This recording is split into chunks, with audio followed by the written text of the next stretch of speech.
आज मैं बताने वाला हूं 8 आसान तरीकों में आप कैसे वहां पहुंचेंगे। सफलता पाने के लिए सबसे पहले आपको एक लक्ष्य निर्धारित करना होगा। दूसरे शब्दों में ये MBO मैनेजमेंट बाय ऑब्जेक्टिव है। हम सब ने हमारे लक्ष्य के हिसाब से बैलेंस्ड लाइफ निर्धारित की है। लक्ष्य निर्धारित करने के बाद आपको उसका पीछा करना होगा एकदम दृढ़ निश्चय के साथ। जी हाँ, पूरे फोकस से आपको इस पर पूरा ध्यान देना होगा। आप लड़खड़ा नहीं सकते। खुद पर आपको विश्वास करना होगा। आपके दृढ़ निश्चय में सबसे ज्यादा खुद की जिंदगी को अपने तरीके से जीने की इच्छा शामिल होनी चाहिए। आज आप में से कुछ लोग यहाँ पर इस भाषण से प्रेरित होंगे और इस व्यापार को शुरू करने का निर्णय लेंगे। कुछ लोगों को ये लगेगा वो कितने भाग्यशाली हैं, आखिरकार जो उन्हें एटमी मिला। आप अपने सपनों के आशियाने में रहने की कल्पना करेंगे। जैसे जीवन की शैली की आपने कल्पना की है उसका आनंद ले रहे हैं। आप अपने पति के लिए एक पसंदीदा कार खरीदने की कल्पना करती हैं ताकि उन्हें अपने दोस्तों के सामने शर्मिंदा ना होना पड़े, वो एक नया इंसान बन पाए। अपने बच्चों को आप वो सारे अवसर देना चाहते हैं ताकि उनका सपना। आपको अपने दृढ़ संकल्प को मजबूत करना होगा। क्या आप सभी दृढ़ निश्चयी हैं? क्या आप प्रभाव का केंद्र बनेंगे? हाँ, ऐसा ही होना चाहिए, बिल्कुल। अपने दृढ़ निश्चय को बढ़ाने के लिए सकारात्मक सोच बहुत जरूरी है।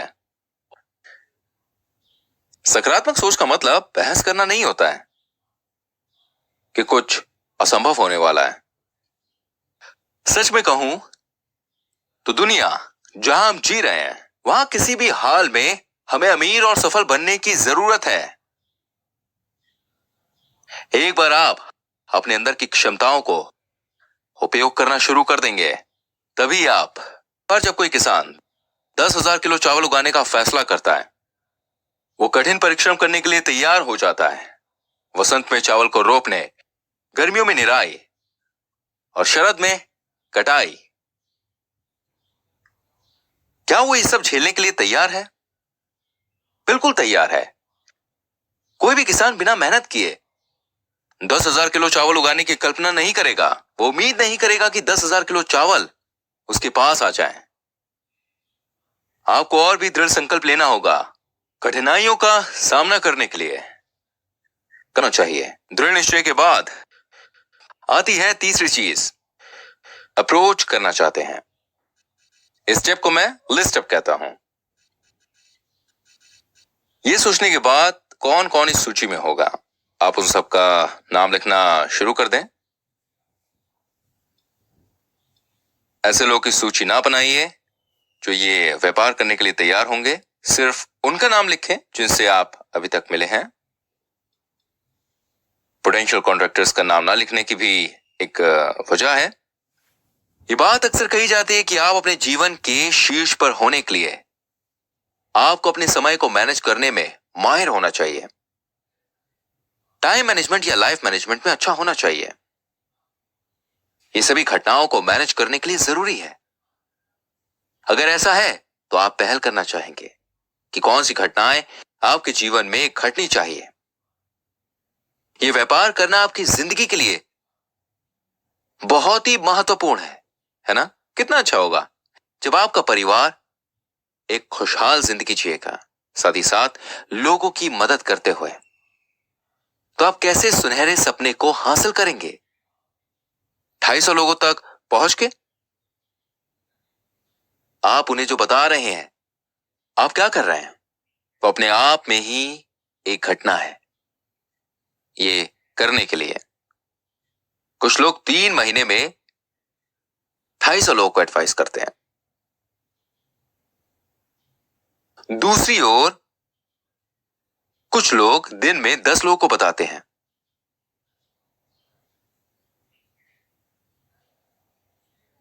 पच्चीस दिनों में वो हर रोज 10 लोगों को बताते हैं। इन्हें 250 लोगों को बताने में सिर्फ 1 महीना लगता है। क्या ये प्रभावी रूप से एडवाइस करने के लिए समय को कम कर देता है? जी हां, ये 3 महीनों को 1 महीना कर देता है। पर सच में समय कम नहीं होता, पर कांटेक्ट की फ्रीक्वेंसी बढ़ती है। कुछ अद्भुत मामलों में लोगों ने 10 दिन में ऐसा किया है। कुछ लोग 25 लोगों को रोज संपर्क करते हैं और इस जिम्मेदारी को बखूबी निभाते हैं, वो भी सिर्फ 10 दिनों में। ऐसे विशेष मामले में अविश्वसनीय विस्फोटक शक्ति बनाई जा सकती है जब चीजों को इस तरह से संकुचित किया जाता है। तो वो एक बड़ा उछाल लेती है। जब तेल, पानी और हवा को ऐसे ही रखा जाता है तब कुछ नहीं होता, वो कुछ नहीं करते हैं। पर जब उन पर दबाव डाला जाता है एयर कंप्रेशर के साथ, तब क्या होता है? एयर को कंप्रेस करने पर सभी प्रकार की ऊर्जा बनती है। मशीनों, पंप और सक्शन ट्यूब्स को मोटर करने के लिए। और टैप बहुत ही महत्वपूर्ण भूमिका निभाते हैं। तेल के साथ भी कुछ ऐसा ही है। हाइड्रोलिक सिस्टम्स में तेल को कंप्रेस करने की ऊर्जा उत्पन्न की जाती है कई सारी 1 किलो वजन वाली भारी वस्तुओं को उठाने के लिए। यानी अगर आप अपनी जिंदगी में कुछ चुनौती प्राप्त करना चाहते हैं, फिर आपको कभी भी इसे अपनी गलती से नहीं होने देना चाहिए और ना ही अपने आप को उस पर मुफ्त सवारी करने दें। आप उन घटनाओं का चयन करिए जो आप चाहते हैं कि हो, उन्हें व्यवस्थित करें और उन्हें एक अच्छे तरीके से करें। ऐसी आप जिंदगी में कामयाब होंगे। जी हां, इसलिए इन्हें इवेंट कंप्रेसिंग कहता हूं मैं। टाइम कंप्रेशन क्योंकि समय के घटनाओं के बराबर है, इसे टाइम कंप्रेशन कहते हैं। आपको अपने समय का उपयोग अच्छे तरीके से करना होगा। सूची बनाने के तीसरे स्टेप के बाद आप लोगों को फोन कॉल करेंगे। फोन कॉल करने का मतलब लोगों को व्यापार के बारे में बताना नहीं है, लेकिन उनसे नियुक्तियां करना है और उन्हें आमंत्रित करना होता है। आमंत्रित करते समय ये बहुत जरूरी है कि आप प्रतिबद्ध रहें, कि आप लगातार हर दिन फोन कॉल्स करते रहेंगे। मुझे तो आश्चर्य होता है कि कुछ लोग सेंटर में आने को भी अपने काम का हिस्सा नहीं समझते हैं। वो सुबह सेंटर में आते हैं और पूरा दिन बात करके बिता देते हैं और फिर घर लौटकर खाने का बंदोबस्त करना है, ये कहकर वो चले जाते हैं। वो मुश्किल से कोई फोन कॉल करते होंगे या दिए गए समय पर किसी से मिलते होंगे। दिन महीनों में बदल जाता है, फिर कुछ नहीं होता और अंत में वो मुश्किल से कुछ संपर्क बना पाते हैं। ऐसे लोग सिर्फ सेंटर में आते हैं और जाते हैं। सेंटर में बैठ के गप्पे करना काम नहीं कहलाता। सही मायने में काम किसे कहा जाता है? लोगों को फोन कॉल करना, उनसे मिलना, इसके बाद आता है छठवां स्टेप। व्यापार व्याख्या के बाद आपको आने वाली चीजों को कवर करना होगा। इसके बाद आप फॉलो अप और फॉलो थ्रू को कवर करेंगे। फॉलो अप में आपको फोन कॉल करना होगा। 48 घंटे के अंदर उनका अनुभव जानने के लिए। उत्पादों को बेचने के बाद प्रोडक्ट्स को लेकर ग्राहक की कुछ शिकायतें हो सकती हैं या फिर कुछ गलतफहमी हो सकती है। ऐसी समस्याएं सुलझाने के लिए थोड़ा ध्यान देने की जरूरत है। कई लोग हमारे उत्पादों के खिलाफ थोड़ा पक्षपाती होंगे क्योंकि हम अभी तक एक हाउस होल्ड ब्रांड नहीं बन पाए हैं। हमारे उत्पादों को इस्तेमाल करने से पहले ही लोग जो हैं वो पक्षपात कर सकते हैं। आपको इन सभी शंकाओं को दूर करना होगा। जल्दी से फोन कॉल करके उन्हें तसल्ली देनी होगी। बिजनेस एक्सप्लेनेशन के लिए भी हमें यही करना होगा। कोई व्यक्ति बतौर सदस्य योगदान करता है तो फिर आप ये सोचकर उत्साहित हो जाते हैं कि आप बहुत बड़ी डाउनलाइन बनाएंगे। फिर वही व्यक्ति आपको 1 हफ्ते तक कॉल नहीं करता, फिर आप कॉल करेंगे। वो बोलेगी मैंने अपने पति को इस व्यापार के बारे में बताया और वो बहुत गुस्सा हो गए। माफ करना, मैं आप लोगों के साथ शामिल नहीं हो सकती। इसलिए किसी चीज को एक हफ्ते तक ऐसे नहीं छोड़ना चाहिए, क्योंकि बाद में इन्हें संभालना मुश्किल हो जाता है। लेकिन अब फिर फॉलो थ्रू क्या है? इसका मतलब है जिनको आपने नियुक्त किया है उनके सफल होने तक आप उनका ख्याल रखेंगी। ज्यादातर मामलों में लोग अपने ग्राहकों को अकेला छोड़ देते हैं उनके प्रोडक्ट्स का इस्तेमाल खत्म होने से पहले ही। भले ही आपकी उपभोक्ता कुछ तेज गतिविधि दिखा रही है, आप छोटी मोटी चीजों की ही देखभाल कर रही हैं, उनमें रुचि दिखाकर। इसलिए आपका व्यापार वास्तव में बंद हो रहा है। आपको बड़ी या छोटी चीजों के बारे में सोचना नहीं चाहिए और अपने से ज्यादा अपने साथी की सफलता के बारे में सोचना चाहिए। आपको समझना होगा उनकी सफलता आपसे ज्यादा महत्वपूर्ण है। सारांश में, अगर आप किसी को नियुक्त कर रहे हैं फिर आपको उनका ख्याल रखना चाहिए, सफल होने तक उनका साथ देना चाहिए। अगला स्टेप है 7वां, काउंसलिंग। आपको काउंसलिंग करनी होगी। काउंसलिंग के साथ कुछ ऐसा है कि आप तभी काउंसलिंग करते हैं जब कोई मुश्किल आती है। मैं उन समस्याओं के बारे में विस्तार में बताऊंगा जो इस व्यापार के दौरान आप झेलने वाले हैं। पहले, कुछ लोग कहेंगे कि वो किसी को नहीं जानते हैं। ये एक आम बात है ना? कुछ तो मुझे ही लोगों को रेफर करने के लिए कहते हैं, ये कहकर कि वो किसी को नहीं जानते। ये लोग इसलिए कहते हैं कि वो किसी को नहीं जानते क्योंकि उनके पास लोगों की सूची नहीं है। ये सूची भविष्य के कॉन्ट्रैक्टर्स की नहीं है, बल्कि आपके जान पहचान वालों की है। आप कम से कम 250 लोगों को तो जानते ही होंगे। आप ऐसे लोग की काउंसिल करें जो कहते हैं वो किसी को नहीं जानते। उससे सारे सवाल पूछें। आपके दिमाग में सबसे पहला नाम किसका आता है? किसे आप सबसे ज्यादा सफल होते हुए देखना चाहेंगे? किसके लिए आपको दुख होता है? आपको क्या लगता है कि ये व्यापार शुरू करने के बाद कौन सबसे ज्यादा सफल होगा? फिर वो किसी का नाम बताएंगे, जॉन डो। फिर आप वो नाम लिखेंगे, आप उनका फोन नंबर मांगेंगे जो वो आपको आसानी से दे देंगे। लिख लीजिए, उनकी उम्र पूछिए और उनके व्यक्तित्व के बारे में भी पूछिए। पूछते रहिए उनका बैकग्राउंड, नौकरी, घर और सब कुछ उनके बारे में। आसानी से जवाब मिल जाएगा। काउंसलिंग के बाद तय कीजिए कौन सा विकल्प सही रहेगा मिस्टर टो के लिए। प्रोडक्ट्स का वितरण करना या फिर मुआवजा योजना बताना। क्या वो हमारे प्रोडक्ट्स में रुचि लेंगे या फिर रोजी रोटी कमाने में? वो कहेंगे कि जॉन जो व्यापार करने में रुचि नहीं लेंगे। फिर उन्हें हमारे प्रोडक्ट्स अच्छे लगने लगेंगे क्योंकि वो काफी अच्छी स्थिति में है। फिर आप कहेंगे पहले हमारे प्रोडक्ट्स उन्हें देते हैं, या फिर वो ये भी कह सकते हैं कि जॉन जो इस वक्त संघर्ष कर रहे हैं और नई नौकरी की तलाश में है। फिर तो वो जरूर मुआवजे की योजना में रुचि लेंगे। ऐसे में हमें व्यापार विकल्प को चुनना चाहिए। फिर आप उनसे कहेंगे कि आप उनके साथ उनसे मिलना चाहेंगे। बेहतर होगा पहले आपसे बात कर लें। उनसे पूछिए, उनसे जाके मिलना या उन्हें कभी भूलना ठीक रहेगा। अगर आप ऐसे काउंसलिंग करेंगे तो वो आपके सभी सवालों का जवाब देंगे। फिर आप और आपके साथी मिलकर एक फाइल बनाएंगे या जॉन जो पर एक काउंसलिंग लॉग तैयार करेंगे।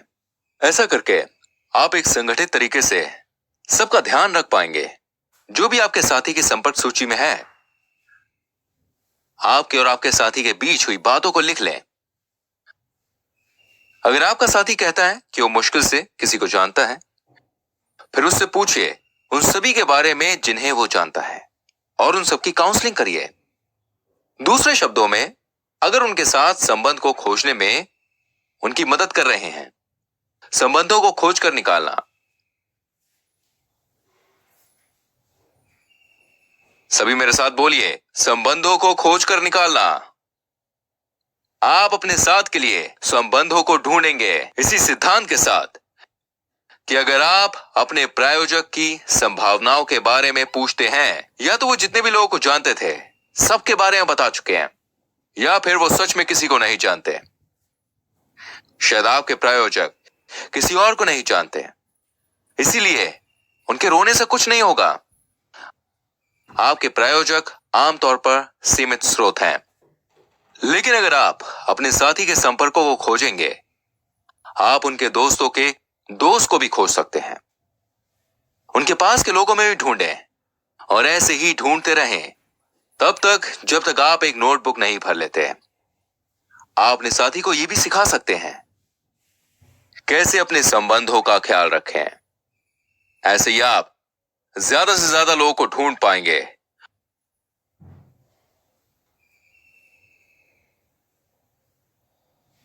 अब आखिरकार 8वें स्टेप के बारे में बात करते हैं हम यहां मैं डुप्लीकेशन के बारे में बात करूंगा। डुप्लीकेशन और नकल करने में अंतर है। डुप्लीकेशन क्लोनिंग की तरह होता है, जैसे क्लोन भेद डॉली के साथ हुआ था। हम उस भेद को कॉपीकैट नहीं कह सकते।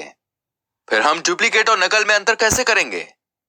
क्यों ना मैं अपने आप को आसान सी व्याख्या दूं।